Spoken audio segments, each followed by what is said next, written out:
Rohman bisa menyampaikan paparannya. Begitu. Waktu dan tempat kami persilakan.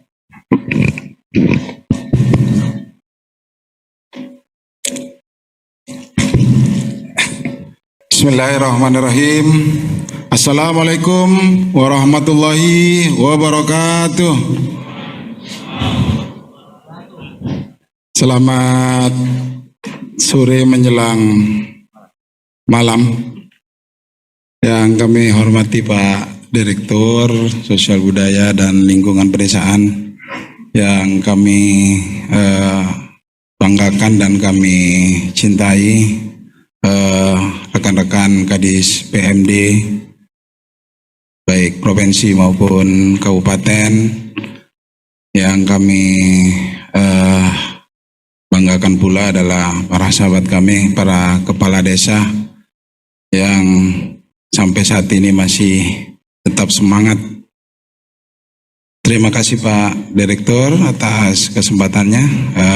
Sore hari ini dapat mendampingi Pak Direktur memberikan sharing session. Mohon izin karena pada saat ini kita semua berada di dalam satu komunitas yang sama, dalam sebuah semangat yang sama dalam membangun desa dan percepatan desa dengan desa inklusi, baik dari provinsi, pusat, bahkan sampai ke tingkat bawah. Ya, kenapa saya langsung, mungkin karena dari tadi, mohon izin Pak Direktur, sudah banyak yang disampaikan, dan arahan-arahan tadi adalah sebuah jalan bagi kami atau pedoman yang akan menjadi beberapa acuan agar di 2024 apa yang diharapkan pada hari ini bisa terlaksana. Ya, mohon izin memang karena di sini banyak kades dan kepala dinas atau yang mewakili, karena memang Pak Direktur, bedanya kepala dinas dan kepala desa itu kalau disingkat kadis dan kades, bedanya cuma di I dan E. Kalau kami begitu Pak, jadi bedanya sedikit tapi banyak gitu Pak, banyak Pak Direktur. Kalau kadis kepala dinas itu karena I, jadi kerjanya cuma fasilitasi, mediasi, koordinasi, ya kadang-kadang juga infiltrasi lah gitu. Kalau kades karena E, ya kerjaannya cuma satu Pak, eksekusi, selesai. Ya, kira-kira seperti itu.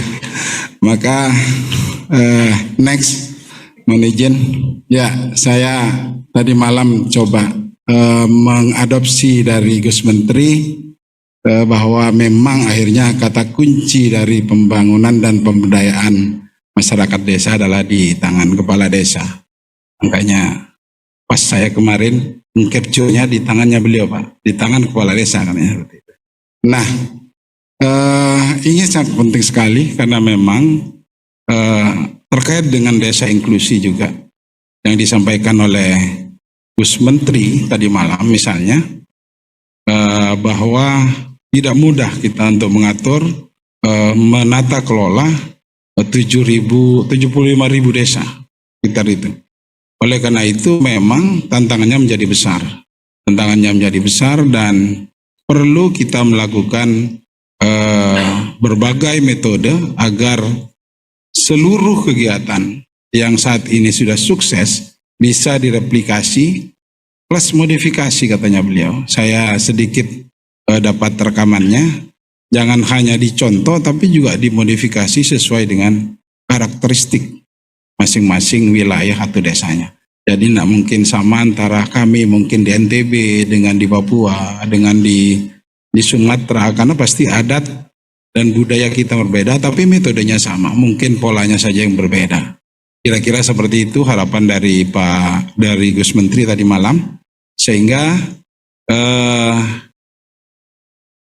ini yang kita harapkan bersama, upaya ke depan yang harus dilakukan agar P3PD subkomponen 2B yang dikomandoi oleh Kementerian Desa, PDT, dan Transmigrasi ini terus berkelanjutan adalah melakukan upaya-upaya secara kolaboratif.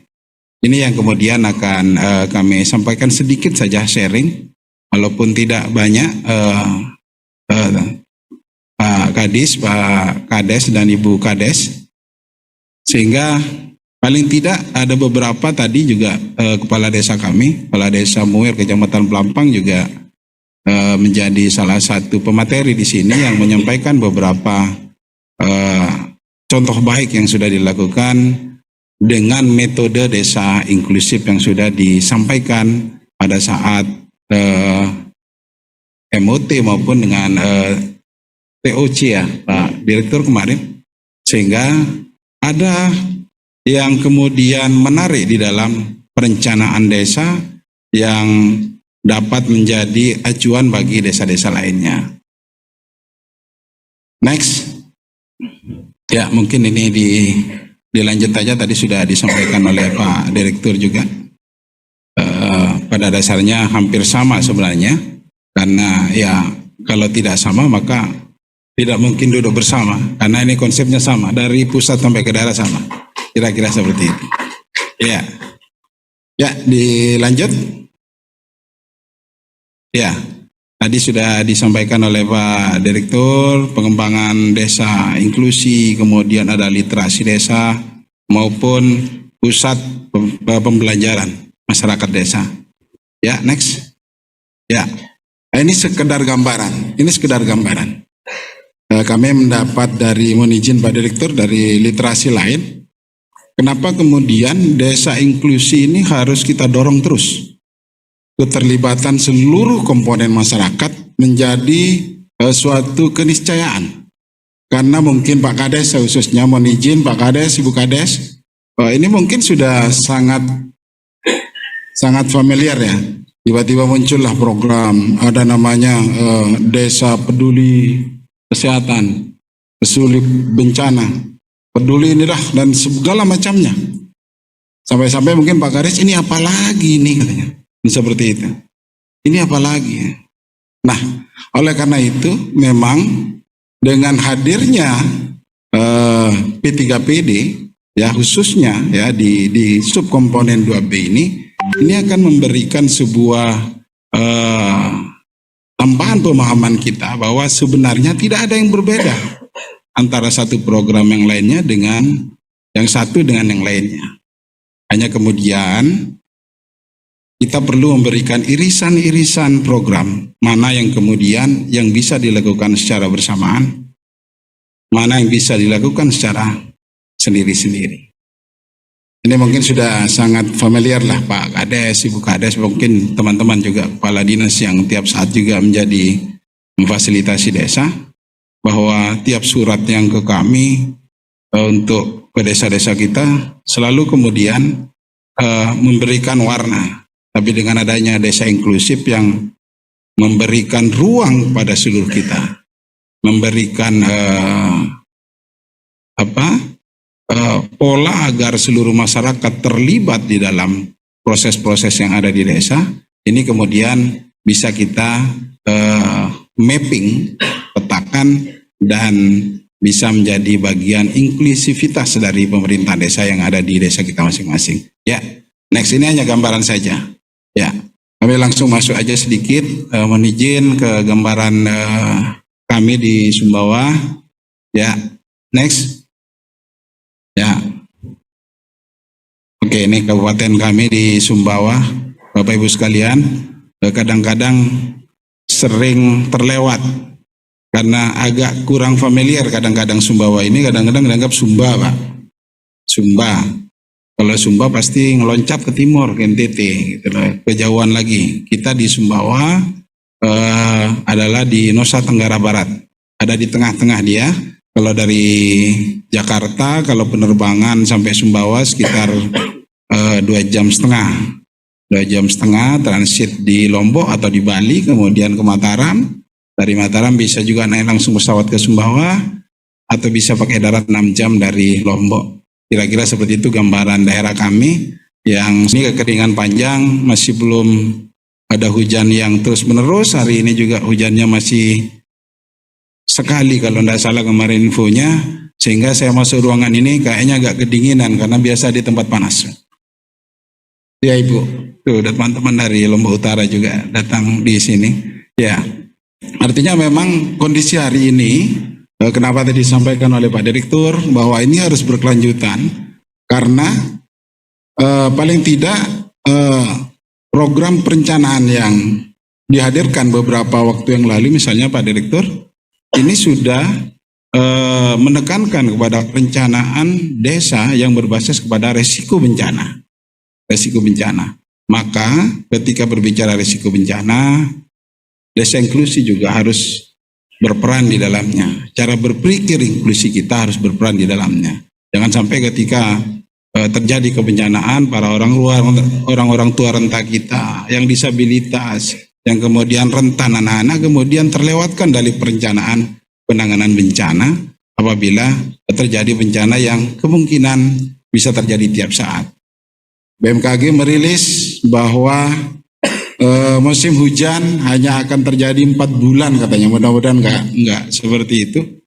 Di kami Bu, di NTB, di Sumbawa harusnya merilis, berarti kalau dari November berarti sampai Februari sudah tidak ada hujan lagi. Maka kami akan berhadapan dengan pola kekeringan yang sangat panjang. Padahal di SDGs diamanatkan agar kita harus memiliki sumber daya air yang banyak agar bisa dikonsumsi paling banyak oleh kaum perempuan. Dan itulah yang disampaikan oleh SDGs, salah satunya adalah akses air bersih dari perempuan, karena perempuan paling banyak pakai air. Kalau bapak biasanya 4 hari nggak mandi mungkin nggak masalah gitu.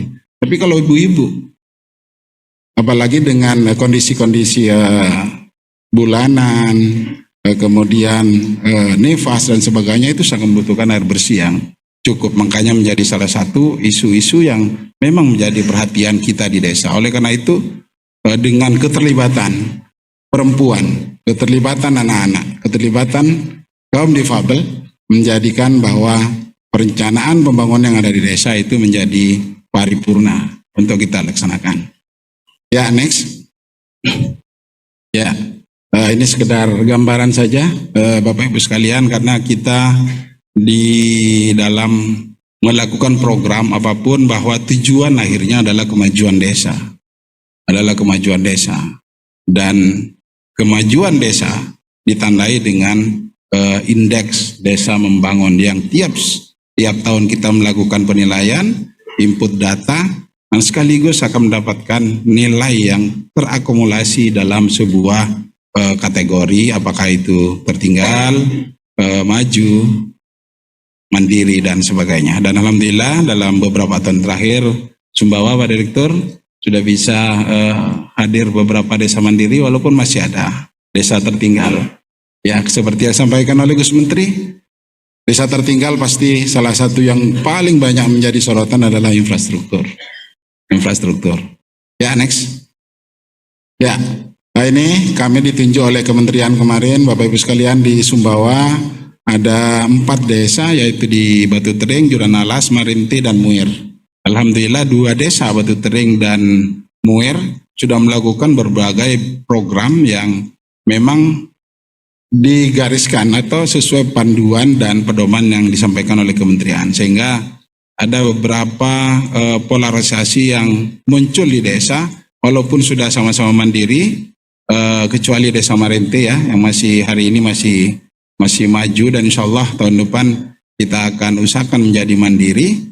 Itu terus melakukan upaya-upaya yang melibatkan keseluruhan masyarakat di desa. Dan sekolah lapang yang menjadi salah satu ikon dari desa inklusif ini, itu dilakukan dengan berbagai metode, dengan pendampingan. Kami kalau di NTB adalah Takesban PBNU, ya, sehingga pendampingan yang dilakukan oleh lembaga dari PBNU ini memberikan warna terhadap perencanaan yang ada di desa, sampai dengan perencanaan musyawarah khusus perempuan, dan yang kami juga akan lakukan adalah musyawarah khusus anak, karena ini juga bagian dari perencanaan keseluruhan di Kabupaten Sumbawa. Ya, next. Ya, ini kami next saja Bu, ini gambaran saja mulai historinya, mulai dari deklarasi tanggal 24 Februari kemarin di Desa Marinte, kemudian dilanjutkan dengan ya next, dilanjutkan dengan TOC yang alhamdulillah waktu itu Pak Direktur berkesempatan hadir di Sumbawa memberikan beberapa arahan. Kemudian selanjutnya adalah bergulirlah pendampingan kegiatan perencanaan yang sampai hari ini kemudian bisa menghasilkan sebuah program yang diakomodir di 2024 dalam rangka mendukung desa inklusi yang ada di 4 desa ini. Ya, next. Ya, ini beberapa scan kami terhadap beberapa dokumen yang memang diamanatkan, yaitu SK Sekolah Lapang, kemudian ada RKPDS-nya, kemudian rumusan hasil musyawarah khusus perempuan, ini semuanya teradministrasi dengan bagus.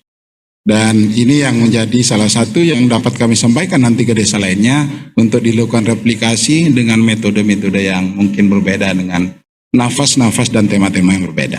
Ya, next. Ya, ini dari Samuel kami sampaikan ada beberapa kegiatan dilaksanakan. Tadi Pak Kades Muir, walaupun mana Pak Kades Muir? Ya, ada Pak Kades Muir tadi, kemarin juga Pak Kades Batu Tering juga hadir di sini. Ya, next. Ya, beberapa kegiatan dilaksanakan terkait dengan sekolah lapang yang melibatkan perempuan, kaum difabel dan kaum rentan lainnya. Ya, next. Ya, di Marinte juga sudah dilakukan. Ya. Dan di Juranalas 4 desa, Pak.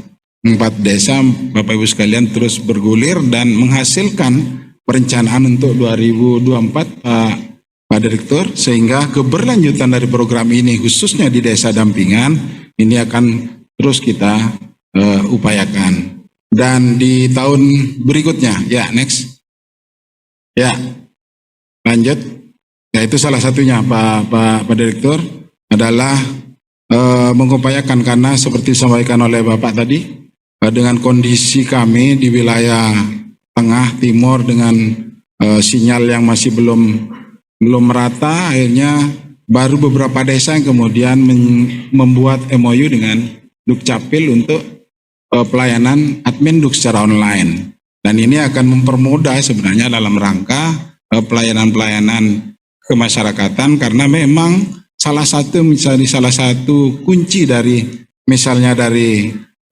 bantuan dan sebagainya adalah data kependudukan. Ya, oke, next. Ya, mohon izin, salah satu yang kami lakukan pada saat ini adalah kolaboratif. Kolaboratif, misalnya kalau terkait dengan sekolah lapang, karena dulu masih ada juga yang dilakukan oleh Kementerian Pertanian, Pak Direktur, itu pun juga menjadi salah satu yang bisa diadopsi juga, walaupun dalam konteks yang berbeda. Kalau dulu hanya untuk ANSI untuk pertanian, sekarang untuk seluruh komponen yang terkait dengan desa inklusi. Dulu sudah ada pola-pola seperti sekolah lapang, kemudian pola-pola seperti universitas terbuka, misalnya seperti itu. Ini sekarang bisa. Dan ini kami juga masih tetap berkoordinasi dengan Dinas Pertanian. Kenapa? Karena sebagian besar masyarakat kami adalah petani, sehingga bisa dilakukan di pinggir sawah, kadang seperti itu.